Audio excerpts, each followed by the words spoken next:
Hey everybody, welcome back to our New Testament challenge. Today we are here in Revelation chapter 17. We're getting so close to the end here, and what we see here is, we see here throughout this chapter 17, you see this description of this woman, a great prostitute, as she is called here, and her with this beast. And what we see here is that she is given the name of Babylon.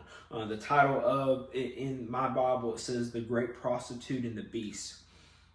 And what we see here in this time is that when we come and we look at this chapter 17, we see this woman, this great prostitute, and she is looked down upon. And we know that throughout reading this, that she is going to have the wrath of God poured out on top of her.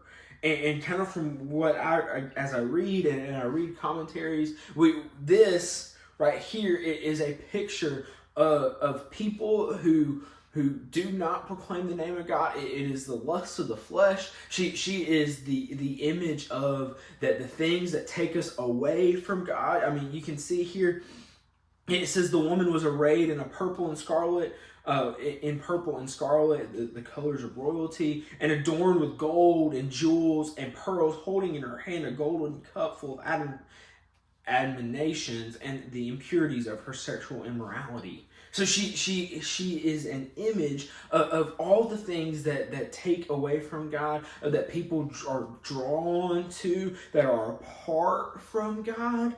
And we see here that and you can, as you read through the kind of the final verses of this chapter, that this woman is going to have the wrath of God poured out on top of her. These things that pull us away from the Lord, we're going to be put to death.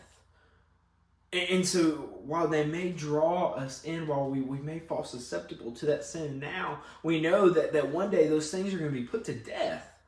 And so that is, is the beautiful part of this. But also these things that this woman represents are things that keep people from knowing God. The pursuit of money, the pursuit of wealth, the pursuit of fame, the pursuit of nice things. People desire those things, and they put their stock, their hope, their faith in that, and they don't follow after the Lord.